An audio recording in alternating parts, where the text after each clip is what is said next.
Hello everyone, welcome back to our channel. All India కోటాలో NEET UG 2024కి సంబంధించి MCC counselling registration process అయితే start చేసింది. So మనకు ఈ రోజు నుంచి వెబ్ ఆప్షన్స్ అనేవి స్టార్ట్ అవ్వాలి, కానీ ఇంకా స్టార్ట్ అవ్వలేదు. సో స్టార్ట్ అయిన వెంటనే టెలిగ్రామ్ గ్రూప్లో కానీ మెంటర్షిప్లో ఉన్న వాళ్ళకి వాట్సాప్ గ్రూప్లో అప్డేట్ చేస్తాను. నేను ఈ వీడియోని ఒక 2 days బ్యాకే చేయాల్సింది, కానీ నాకు టైం లేకపోవడం వల్ల చేయలేదు, సారీ. ఈ పర్టికులర్ వీడియోలో ఎంసీసీ ఆల్ ఇండియా కోటాకి అప్లికేషన్ చేసే వాళ్ళకి ఒక 3 ఇంపార్టెంట్ పాయింట్స్ అయితే ఈ పర్టికులర్ వీడియోలో చెప్తాను. ఖచ్చితంగా వీడియోని చివరిదాకా చూడండి. మీ ఫ్రెండ్స్ ఎవరైనా ఉంటే వాళ్ళకి షేర్ చేయండి, వాళ్ళని గైడ్ చేయండి, వాళ్ళని మోటివేట్ చేయండి. సో వీడియో మొత్తం చూస్తే అసలు నేను ఏం చెప్తున్నాను అనేది మీకు అర్థమవుతుంది. చూసి వెళ్ళిపోకండి. ఇలాంటి వీడియోస్ అయినా ఖచ్చితంగా లైక్ చేయండి. మీరు ఇచ్చే ఒక చిన్న లైక్ మాకు చాలా ఎంకరేజింగ్ అండ్ మోటివేటింగ్గా ఉంటుంది. నా వీడియోస్ మీకు నచ్చుతున్నా లేదా అర్థమవుతుంది. డిస్క్రిప్షన్లో Telegram group, Telegram channel, WhatsApp channel and నా పర్సనల్ ఇన్స్టాగ్రామ్ లింక్ ఉంటుంది, అక్కడ మీరు ఫాలో చేయండి. సో ఎవరైనా అన్న మాకు ఇంకా గైడెన్స్ తెలియట్లేదు, సో మాకు కౌన్సిలింగ్ రిలేటెడ్ గైడెన్స్ కావాలి అనుకుంటే విజన్ అప్డేట్ మెంటర్షిప్లో జాయిన్ అవ్వచ్చు. సో విజన్ అప్డేట్ మెంటర్షిప్లో జాయిన్ అవ్వాలంటే 7893947228 అనే నెంబర్ని వాట్సాప్లో కాంటాక్ట్ అవ్వండి. అక్కడ పేమెంట్ డీటెయిల్స్ చెప్తారు, జాయిన్ అవ్వండి. మీకు విజన్ అప్డేట్.in వెబ్సైట్ యాక్సెస్ ఇస్తాము.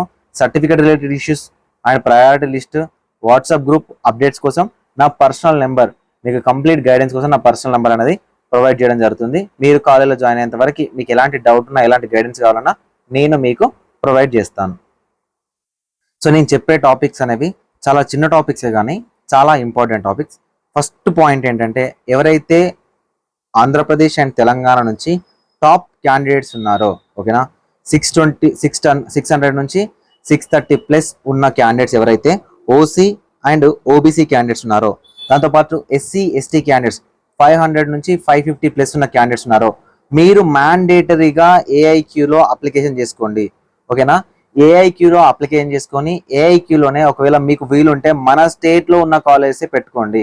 సో ఆంధ్రప్రదేశ్ వాళ్ళైతే Andhra medical college, Guntur medical college, Rangaraya medical college, and Telangana వాళ్ళైతే Gandhi medical college, Osmania, ESIC, Kakatiya, ఈ కాలేజ్ అనేవి ఆల్ ఇండియా కోటాలో ఖచ్చితంగా రిజిస్ట్రేషన్ చేసుకొని వెబ్ ఆప్షన్ పెట్టడానికి ట్రై చేయండి. మీకు ఎంత వరకు పాసిబుల్ ఉన్నా కూడా ఏఐక్యూలోనే సీట్ తీసుకోవడానికి ట్రై చేయండి, ఓకే. సో మీరు ఏఐక్యూలో సీట్ తీసుకోవడం వల్ల స్టేట్లో మీరు మన స్టేట్ వాళ్ళకి ఒక సీట్ ఇచ్చిన వాళ్ళు అవుతారు. సో ఇది గుర్తుపెట్టుకొని మాకెందుకులే, మేము ఆల్ ఇండియా కోటాకి వెళ్ళడం ఎందుకు, ఫీజు వేస్ట్ చేయడం ఎందుకు, అండ్ ఆ రూల్స్ రెగ్యులేషన్ తెలుసుకోవడం ఎందుకు, అలాంటివి చేయకండి. ఎవరైతే top candidates, toppers of AP and Telangana ఉన్నారో, మీరు మ్యాండేటరీగా ఆల్ ఇండియా కోటా రిజిస్ట్రేషన్ అనేది చేసుకోండి. రిజిస్ట్రేషన్ చేసుకొని సో వేరే స్టేట్స్కి ఒకవేళ మీకు ఇంట్రెస్ట్ లేకపోతే వదిలేయండి, కానీ మన స్టేట్లో ఉన్న కాలేజ్ అయినా కూడా వెబ్ ఆప్షన్స్ అయితే పెట్టడానికి ట్రై చేయండి. దానివల్ల మన స్టేట్లో కొద్దిగానైనా కాంపిటీషన్ తగ్గి కట్ ఆఫ్ తగ్గడానికి అయితే ఛాన్స్ అనేది ఉంటుంది. ఆయన వీడియో చూస్తున్న వాళ్ళు మీ ఫ్రెండ్స్లో 650, 670, 680 ఉన్నారు అంటే వాళ్ళని మ్యాండేటరీగా ఏఐక్యూలో రిజిస్ట్రేషన్ చేసుకోమని చెప్పండి. ఎందుకంటే ఏఐక్యూలో రిజిస్ట్రేషన్ చేసే ఫీజు ఏదైతే ఉందో ఆ ఫీజు అనేది రీఫండబుల్ కాబట్టి, సో వాళ్ళని మోటివేట్ చేయండి, వాళ్ళని గైడ్ చేయండి, చెప్పడానికి ట్రై చేయండి. దీనివల్ల ప్రతి ఒక్కరు కూడా ఆల్ ఇండియా కూడా రిజిస్ట్రేషన్ చేసుకోవడం వల్ల ఖచ్చితంగా కొద్దిగా అయినా కాంపిటీషన్ అనేది తగ్గడానికి అవుతుంది స్టేట్లలో. సో ఇది ప్రతి ఒక్కరు గుర్తుపెట్టుకోండి. పేరెంట్స్ అయినా స్టూడెంట్స్ అయినా వీలైతే మీకున్న వాట్సాప్ గ్రూప్లలో చెప్పడానికి ట్రై చేయండి. టాపర్స్ ఆఫ్ ఏపీ తెలంగాణ ఏఐక్యూలో ఖచ్చితంగా రిజిస్ట్రేషన్ చేసుకోండి, వెబ్ ఆప్షన్ పెట్టండి అని. సో ఇది ఫస్ట్ పాయింట్. నెక్స్ట్ పాయింట్ ఏంటంటే చాలా చాలా ఇంపార్టెంట్ పాయింట్. మేము కొన్ని ఇయర్స్ నుంచి స్టూడెంట్స్తో పేరెంట్స్తో ఫేస్ చేస్తున్న ప్రాబ్లం ఇదే, ఓకేనా. అదే రీఫండబుల్ ఫీజ్, ఓకేనా. సో రీఫండబుల్ ఫీ ఏంటంటే, మనకు ఎవరైతే బీసీ అండ్ ఎస్సీ ఎస్టీ వాళ్ళు పే చేస్తారో 5500, ఇందులో 5000 రూపీస్ అనేది రీఫండబుల్ ఉంటుంది. ఎవరైతే ఓసీ వాళ్ళు 11000 రూపీస్ పే చేస్తూ ఉన్నారో, ఈ 11000 రూపీస్లో 10000 రూపీస్ ఏదైతే ఉందో ఇది రీఫండబుల్ ఉంటుంది.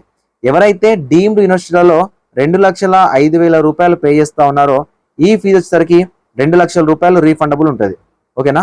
సో దీని మీద సరైన అవగాహన లేకుండా చాలా మంది స్టూడెంట్స్, పేరెంట్స్ చేస్తున్న తప్పు ఏంటంటే, ఫస్ట్ మిస్టేక్, వాళ్ళు యాక్టివ్లో లేని బ్యాంక్ అకౌంట్ నుంచి పే చేయడం, యాక్టివ్లో నుండి డెబిట్ కార్డ్ని పే చేయడం, యాక్టివ్లో లేని క్రెడిట్ కార్డ్ నుంచి పే చేయడం, యాక్టివ్లో లేని నెట్ బ్యాంకింగ్ నుంచి పే చేయడం.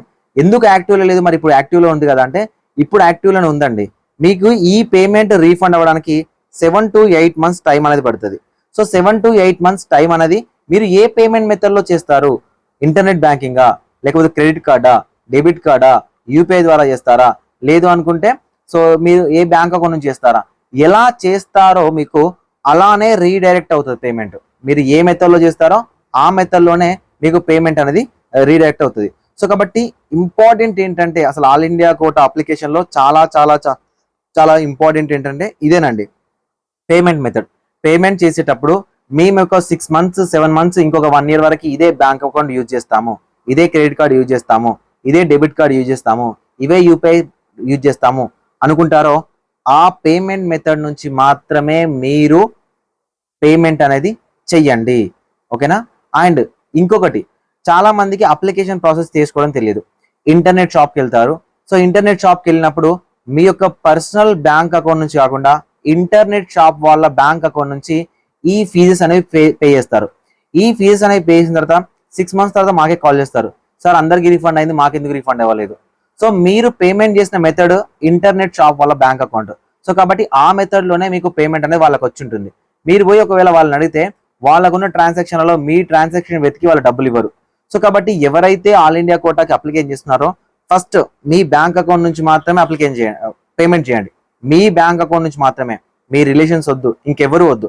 మీ బ్యాంక్ అకౌంట్ నుంచి మాత్రమే, మీ యూపీఐయా, మీ క్రెడిట్ కార్డా, మీ డెబిట్ కార్డా, మీ నెట్ బ్యాంకింగా, సో ఎలా చేస్తారనేది మీ ఓన్ బ్యాంకింగ్ అకౌంట్ నుంచి పేమెంట్ చేయండి. నెక్స్ట్ పాయింట్ ఏంటి, యాక్టివ్లో ఉండాలి. అదొక 7 to 8 months యాక్టివ్లో ఉంటుంది. ఆ 7 to 8 months తర్వాత మీకు పేమెంట్ పడుతుంది కాబట్టి మీకు డైరెక్ట్గా మీ యొక్క పేమెంట్ మెథడ్లోకి పడిపోతుంది అనమాట.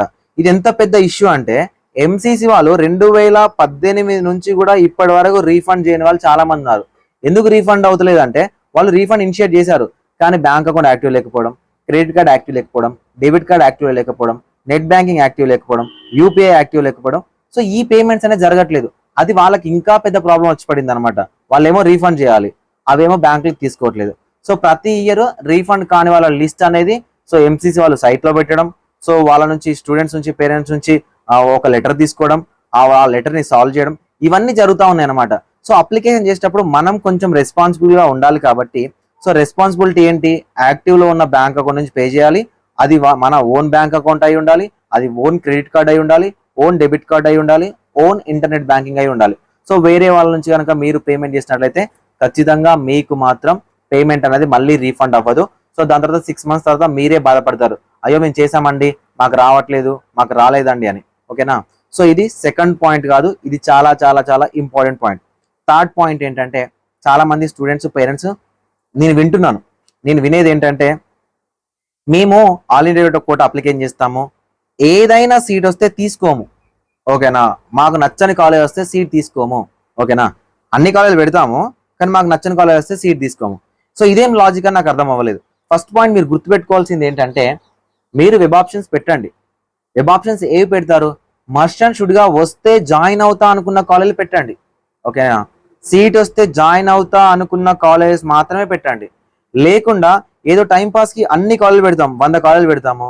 సో 100 కాలేజీలు ఏదో ఒక కాలేజ్ వచ్చింది, మేము జాయిన్ అవ్వము, వస్తుందా రాదా అని చెక్ చేస్తాము. సో ఈ లాజిక్ నాకు అర్థం అవ్వలేదు. వస్తుందా రాదా అని చెక్ చేస్తున్నప్పుడు అసలు ఆ కాలేజ్ మీకు ఇష్టం లేనప్పుడు వెబ్ ఆప్షన్సే పెట్టకండి. ఎందుకు పెట్టకండి అంటే ఇక్కడ మనకు 2 types ఉంటుంది రీఫండ్ ప్రాసెస్. రీఫండ్ ప్రాసెస్ ఏంటంటే ఎవరైతే సీట్ వచ్చి జాయిన్ అవుతారో వాళ్ళకి రీఫండ్ అవుతుంది. ఎవరికైతే అసలు సీటే రాదో, వెబ్ ఆప్షన్ పెట్టినా కూడా సీట్ రాదో, వీళ్ళకి రీఫండ్ అవుతుంది.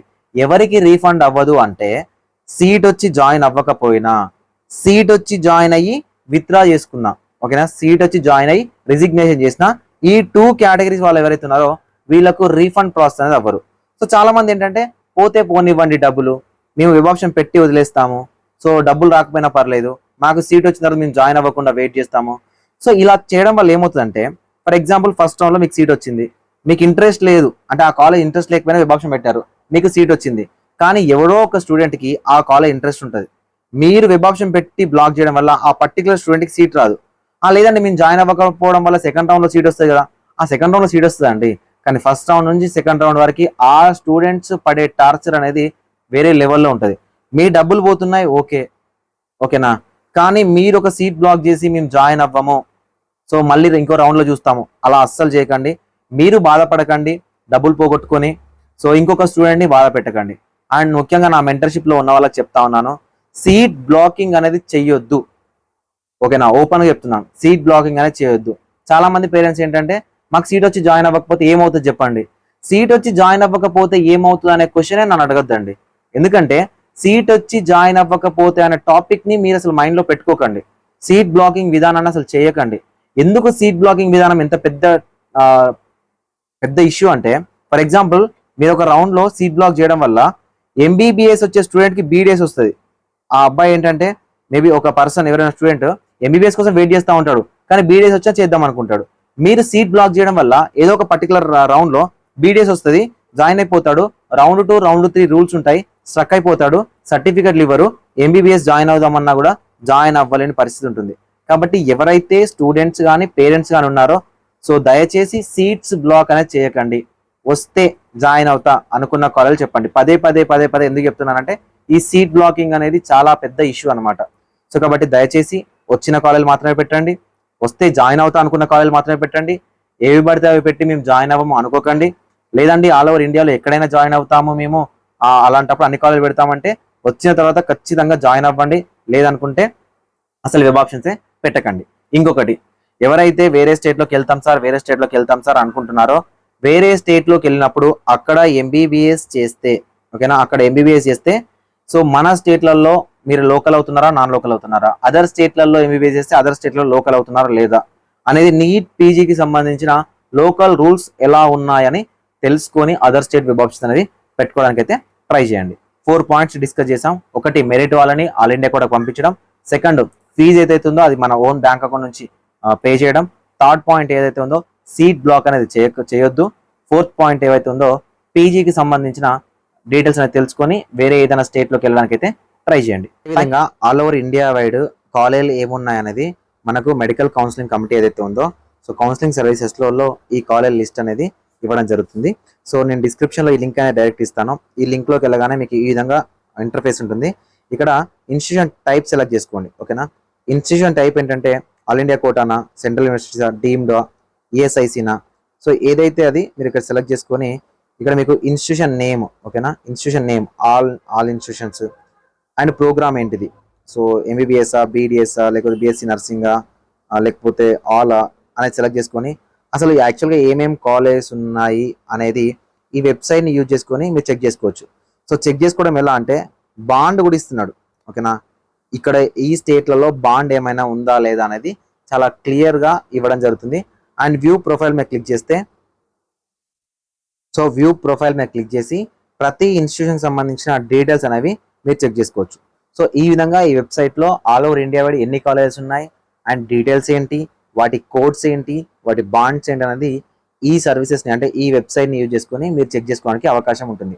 పార్టిసిపేటింగ్ ఇన్స్టిట్యూషన్స్ అని మనకు ఎంసీసీ వెబ్సైట్లోకి వెళ్ళగానే సో ఇక్కడ లింక్ ఉంటుంది. ఓకేనా, ఈ లింక్ మీద క్లిక్ చేసి మీరు ఈ వెబ్సైట్లోకి వచ్చి సెలెక్ట్ చేసుకోవచ్చు. సో ఎవరైనా ఇంట్రెస్టెడ్ క్యాండిడేట్ ఉంటే చూసుకోండి. ఏమైనా డౌట్ ఉంటే సో ఇన్స్టాగ్రామ్లో కానీ టెలిగ్రామ్ గ్రూప్లో కానీ అడగడానికి ట్రై చేయండి. Thank you for watching this video.